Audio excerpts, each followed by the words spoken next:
Aujourd'hui, on vient vous présenter, c'est principalement des résultats descriptifs. On n'a pas terminé les analyses, mais ça va vous donner un peu le portrait de la situation d'une enquête qu'on a choisi de mener à l'UQAM. Pour quelle raison? Parce qu'en tant que première vice-présidente et avant ça, deuxième vice-présidente, on voyait que les problèmes comme d'épuisement de nos collègues étaient de plus en plus importants. Alors, comme suite aux négociations, la direction ne semblait pas ouverte à voir qu'il y avait un problème, on a dit, on va faire une enquête pour avoir des données un peu plus factuelles sur la situation de l'UQAM parce qu'on était incapable, entre autres, d'avoir les données des assureurs pour les professeurs séparément. C'est impossible à avoir, semble-t-il. C'est bien compliqué. Donc, notre objectif, c'était vraiment d'analyser le contexte organisationnel puis l'influence sur la santé mentale et la qualité de vie du corps professoral des professeurs de l'UQAM. Donc, je vais passer vite la méthode pour aller au cœur du sujet. Donc, c'était une recherche quantitative. C'était une enquête en ligne via SurveyMonkey qui a eu lieu en mai dernier et où il y a eu 2 relances. On a eu un taux de réponse de 29,2 % qui, pour ce genre de questionnaire, est quand même bien parce que c'est des questions quand même assez sensibles et le questionnaire était long, ça prenait 45 minutes à le compléter. Donc, on a utilisé plusieurs échelles validées et vous allez voir qu'on a beaucoup d'informations. Donc, qui a répondu au questionnaire? Bien, c'est surtout des femmes, on est peu surprise, des hommes et on a aussi des personnes de d'autres genres, trans, queer et ceux qui n'ont quand même pas voulu nous dire de quel genre ils étaient, donc 4,3. L'âge moyen, c'est 50 ans. Ça correspond exactement, nos répondants correspondent exactement à l'âge moyen des professeurs à l'UQAM. Le temps dans le métier comme prof, 17 ans et 12 ans à l'UQAM. Donc, on a quand même une répartition assez représentative des différentes facultés. Il n'y a pas beaucoup d'écart en pourcentage. Donc, on a un portrait quand même assez juste de ce qui se passe, même si on a un taux de réponse près de 30 %. Donc, on s'est informé sur leurs tâches. Donc, vous voyez qu'on leur demandait, entre autres, le travail durant la fin de semaine. Est-ce que vous travaillez durant la fin de semaine? Quand on a présenté ces données-là au prof de l'UQAM, il y a eu un rire nerveux dans la salle. Donc, chaque fin de semaine, 42,7 % des répondants, régulièrement, donc quelques fois par mois, disons 3 fins de semaine sur 4, probablement, 34,8. Donc, c'est quand même pas rien. 77,5 % des répondants travaillent régulièrement les fins de semaine. Donc, peut-être des petites questions à se poser. Notre questionnaire était long, puis s'intéressait aux indicateurs de santé mentale. Donc, on a vérifié la détresse psychologique des professeurs, l'épuisement professionnel, la dépression, le désespoir et les idéations suicidaires. Ça faisait, et chacune de ces indicateurs-là a été mesurée à partir d'échelles validées, connues, utilisées à grande échelle dans le domaine de la psychologie organisationnelle. Pour la détresse psychologique, on a utilisé, entre autres, l'échelle qui était dans le d'IFEL, mais qui est aussi celle qui est utilisée par Santé Québec.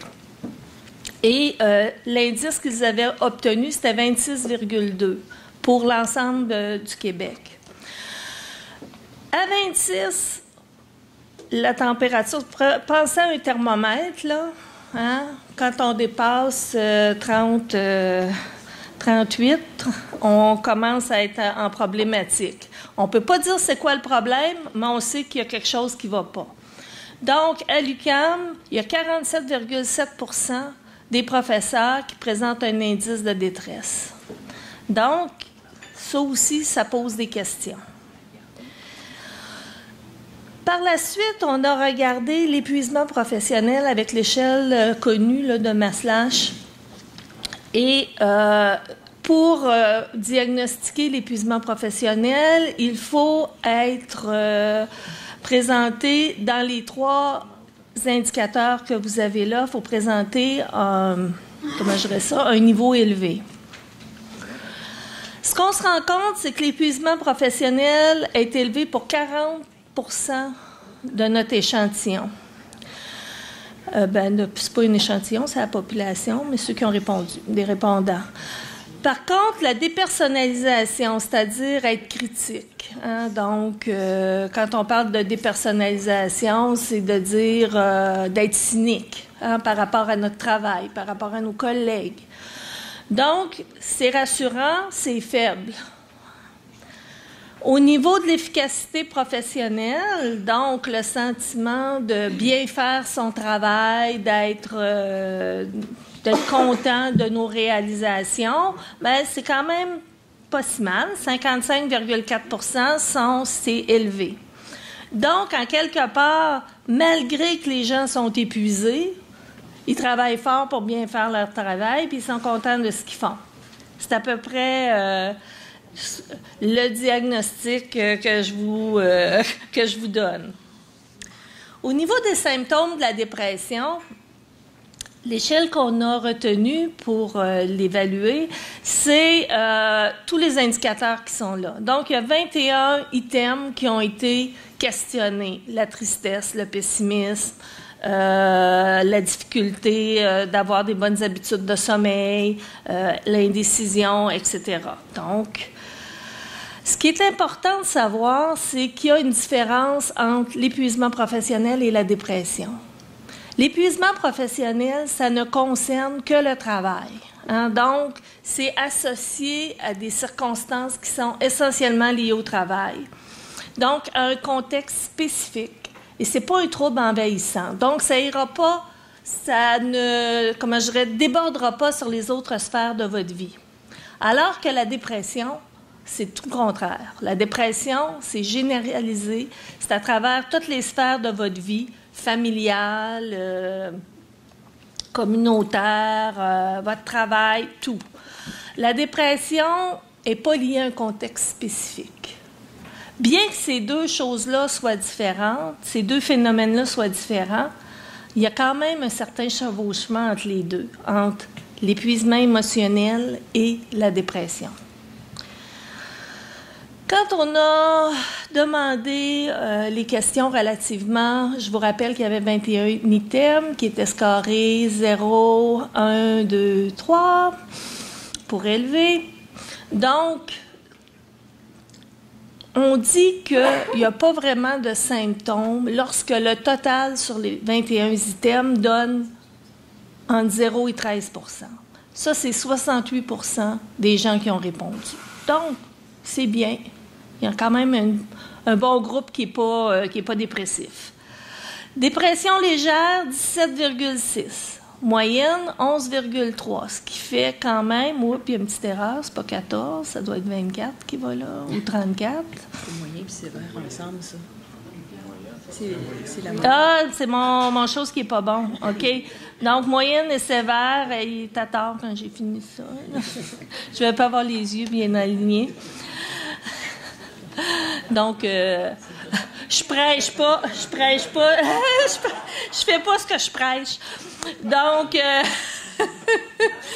donc la dépression moyenne et sévère, il y a quand même 14,3 % des collègues qui ont ce type de symptômes associés. On a parlé aussi que dans cette échelle-là, il y avait toutes les perturbations liées au sommeil. Donc, on se rend compte quand même qu'il y a 53 % des gens qui ont répondu ont indiqué avoir des difficultés à s'endormir ou à dormir à cause des pensées à propos du travail. Donc, c'est plus que la moitié, ça, de nos 300 quelques répondants. Des cauchemars en lien avec le travail, 14,3. Donc, c'est spécial quand même. Hein? Ça a envahi sur le plan émotionnel beaucoup. Les heures de sommeil, en moyenne, au Canada, une étude qui avait été faite de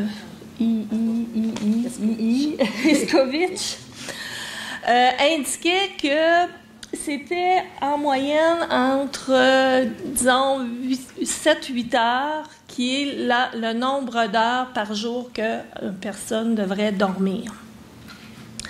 On se rend compte qu'on a quand même 34,1% de nos professeurs qui dorment entre 5-6 heures, ce qui est peu par nuit, 7 heures, 38%, 8 heures qui devrait être l'objectif qu'on vise, seulement 25%, 9 heures et plus, 2,7%. Donc, on manque de sommeil. C'est ça que ça nous dit.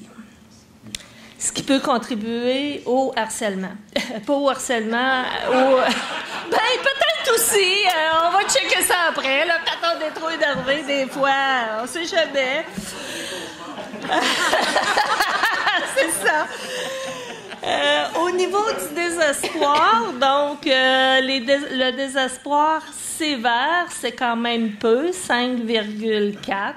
Moyen, quand même, 20,1 personnes indiquaient sur l'échelle du désespoir. Donc, au niveau, je dirais, de la santé émotionnelle, il y a quand même des petits problèmes et des questions à se poser. Autre aspect qu'on a regardé, c'est les variables organisationnelles du travail. Donc, on a regardé la charge, l'autonomie, contrôle, coopération, justice, cohérence, supervision, etc. Et ce qu'on a regardé, c'est que la charge de travail des professeurs, les profs sont beaucoup en surcharge. 40,6% sont en très grande surcharge et 34,4% en surcharge. Donc, ce qui nous fait 78% des répondants qui sont en surcharge de travail, selon les échelles qu'on a. Au niveau de l'autonomie et du contrôle de la tâche, on se rend compte que quand même, l'autonomie et le contrôle sur notre tâche, c'est censé être la chose qui nous distingue peut-être des autres travailleurs à l'université. Et quand même, ceux qui jugent avoir une très grande autonomie, c'est seulement 18,1. De l'autonomie, 50,6. Mais quand même, il y a 31,3% qui estiment avoir pas d'autonomie ou très, très peu ou peu. Donc, c'est quand même surprenant, ça. Il y a peut-être quelque chose à regarder là. La reconnaissance. La reconnaissance, c'est la reconnaissance des pairs, etc., des amis à travers notre travail. On est reconnu, on est apprécié. Donc, on se rend compte qu'il y a 35,7% de nos collègues qui jugent avoir peu de reconnaissance ou pas. Donc, c'est quand même pas mal. C'est presque 36% de nos collègues qui jugent qu'ils ne sont pas appréciés au travail, pour le travail qu'ils font. Coopération dans le groupe. Ça, c'est intéressant. Est-ce qu'on juge qu'on est dans un milieu où c'est facile de coopérer, de s'entraider, de travailler, donc ensemble?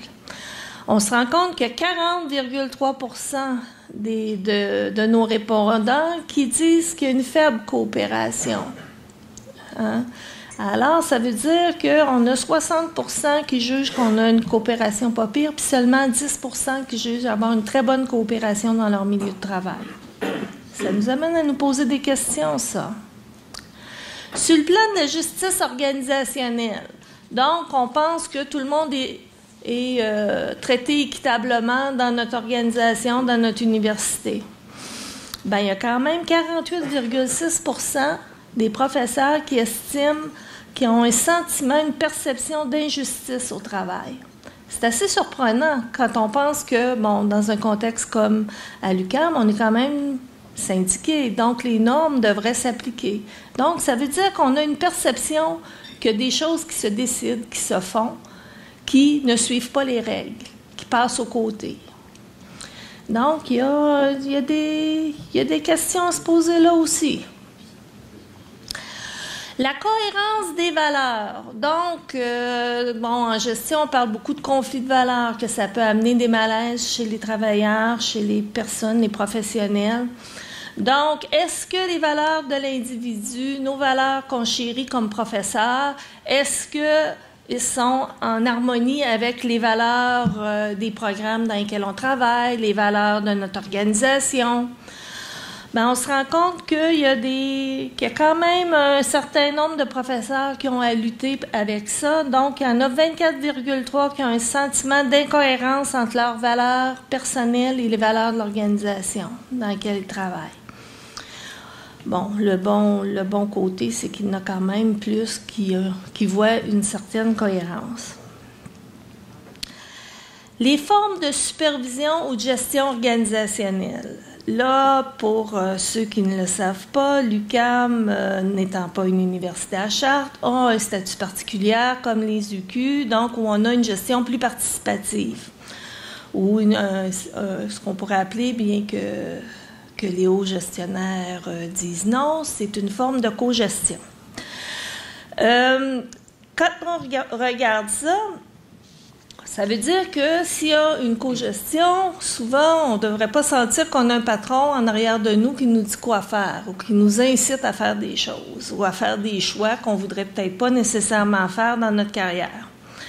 Mais il y a quand même 31% des professeurs qui indiquent avoir une supervision non participative, donc de se faire imposer des choses. C'est ça que ça veut dire.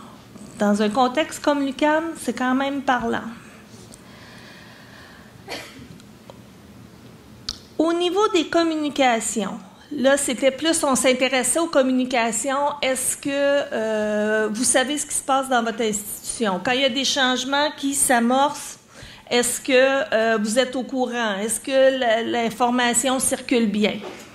Bien, il y a quand même 32,5% des répondants qui disent que l'information ne circule pas, qui ne sont pas informés de ce qui se passe, que la communication est déficiente. Développement des compétences. Est-ce que votre organisation vous permet de développer vos compétences? C'est-à-dire d'être un meilleur prof, de développer des nouvelles compétences dans le cours de votre carrière, etc. Il y a 32,9% qui ont le sentiment de ne pas pouvoir développer leurs compétences. Donc, ça veut dire, est-ce que c'est lié à la surcharge, au temps? Donc, il y a tous ces aspects-là qu'il faut regarder, éventuellement. Quand on a fait des analyses, on a essayé de voir quelles étaient les variables liées au travail qui étaient prédictives de problèmes de santé mentale.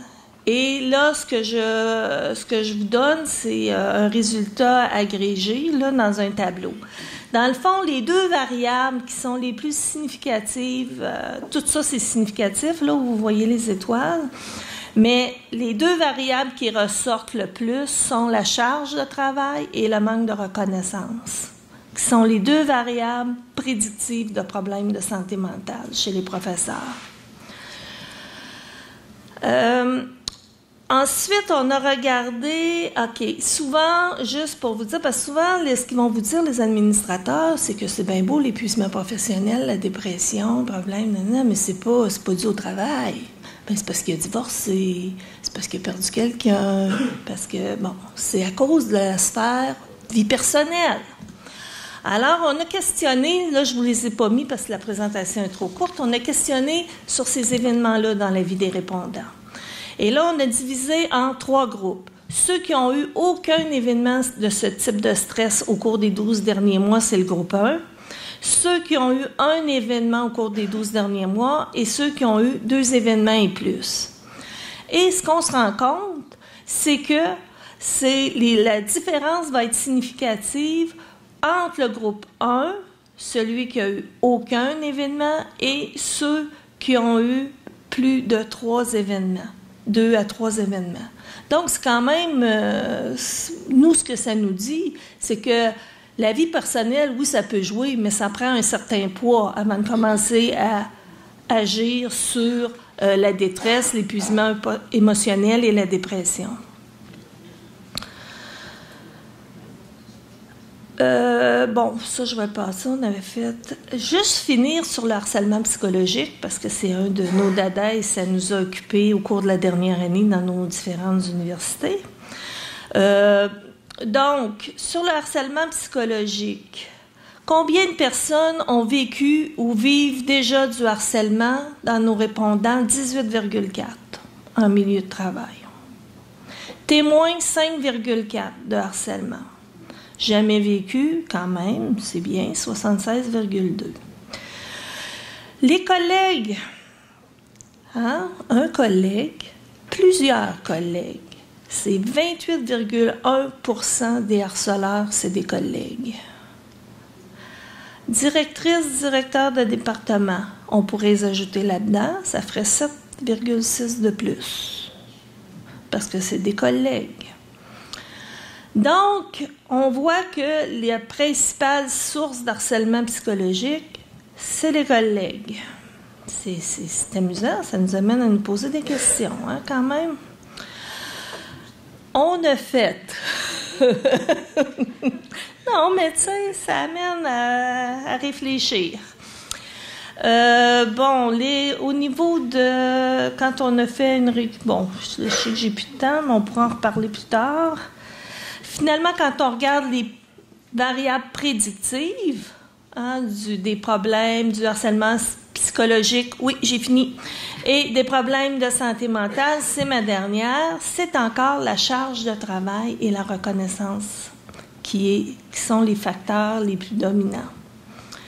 Donc, les types de violence, on va passer par-dessus, mais on vous remercie beaucoup de votre attention.